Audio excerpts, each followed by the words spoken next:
Asensio আর পাও কুবার্সির মধ্যে কাকে এগিয়ে রাখবেন? এখন আসেন একটু বিতর্ক করি। আসেনসিওকে Raul Asensio big match performance. Big match performance, তার বিগ ম্যাচে একেবারে সলিড থাকছেন।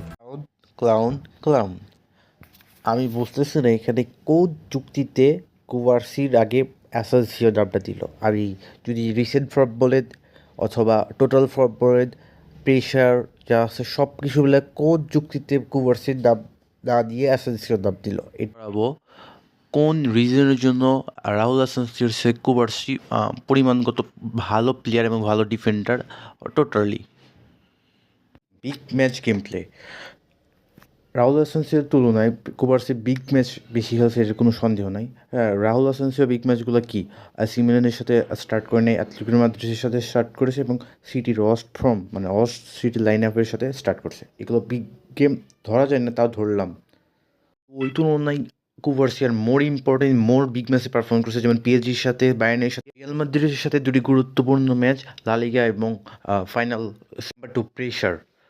রাহুল আসেন্সিও প্রেশার কম নিয়েছে কারণ আমি বলতে চাই যে মাদ্রিদের যে লাইন আপ ছিল, যেমন রাইট ব্যাকে ভালভার্ডে বা রুডিগার, সিভিতে অথবা চুয়ামিনি, তারা অলওয়েজ সাপোর্ট করছে এবং এদের স্ট্রাইকে রদ্রিগো বেলিংহাম, এমবাপ্পে, ভিনিসিয়াস যেমন একটা অপোনেন্টের প্রেশার দেয়, ওই তুলনায় ডিফেন্ডে মোটামুটি একটু পরিমাণে কম প্রেশার ফলে। কিন্তু কুবার্সির কথা যদি চিন্তা করেন তাহলে কুবার্সি মোর প্রেশার করছে। প্রথম দিকে তো বার্সেলোনার কোনো ভালো লাইন আপ ছিল না, ডিফেন্ডার আরাহো এবং ফ্র্যাঙ্কি ডিজং ডিফেন্ডিং মিড যে মূলত ডিফেন্ডে সাহায্য করবে সেও ইনফর্মে ছিল, তো তার বদলে কাসাদ্দ এবং অ্যাটাকিং লাইন আপ তখন ওই রকম পরিমাণে এত প্রেশার দিত না। সো কুবার্সি মোর প্রেশারে খেলছে রাহুল আসেন্সিওর তুলনায়। নাম্বার থ্রি, এক্সপিরিয়েন্স জিনিসটা একটা ফুটবলের জন্য অত্যন্ত গুরুত্বপূর্ণ। সে যদি হয় ডিফেন্ডার তাহলে আরও গুরুত্বপূর্ণ। এখানে যদি আমরা রাহুল আসেন্সিওর যদি এক্সপিরিয়েন্স দেখি, সে 2-3 মান্থ ধরে আসছে এবং স্টার্ট করেছে মোটামুটি 4-5-6-7টা ম্যাচ এরকমভাবে। কিন্তু কুবার্সির কথা যদি বলি, তার হলো বয়স কম। রাহুল আসেন্সিওর বয়স কিন্তু 22 বছর আই গেস, আর কুবার্সির বয়স কিন্তু 17-18 কিছুদিন আগে পড়লো।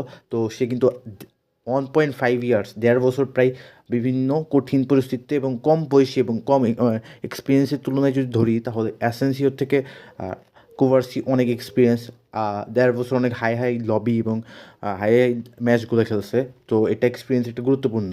Important thing is changing position. দেখেন, কুবার্সি হলো তার উইক পয়েন্ট হলো লেফট ফুট এবং স্ট্রং ফুট হলো রাইট। তো কুবার্সি তো রাইট সিবিতেই খেলবে। তো যখন হলো ওই ইরিক গার্সিয়া অথবা আরাও ঠিক ফুল ফিট হয়ে আসলো, তখন হলো মূলত তাদেরকে রাইট সিবিতে খেলাচ্ছিল ফ্লিক, কিন্তু কুবার্সিটি তার পজিশন করে লেফট সিবিতে খেলাচ্ছিল। এখন লেফট সিবিতে খেলাতে সমস্যা কী হবে, তার কন্ট্রিবিউশন তার লেফট ফুট দিয়ে বেশি করতে হবে। তো ডিফেন্ডিং এমন একটা পজিশন যেখানে একটু মিস্টেক হলে গোল হয়ে যাবে।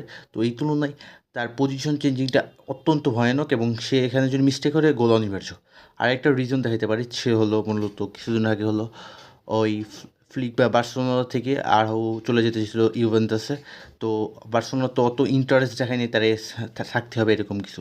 কারণ মূলত তাদের হলো কুবার্সির জন্য। এখানে ইরিক গার্সিয়াও বলে নেই, ইনিগোর জন্য বলে নেই, মূলত কুবার্সি থাকার কারণে তার জন্য এইসব। তো এইসব ভিডিওর জন্য ধন্যবাদ।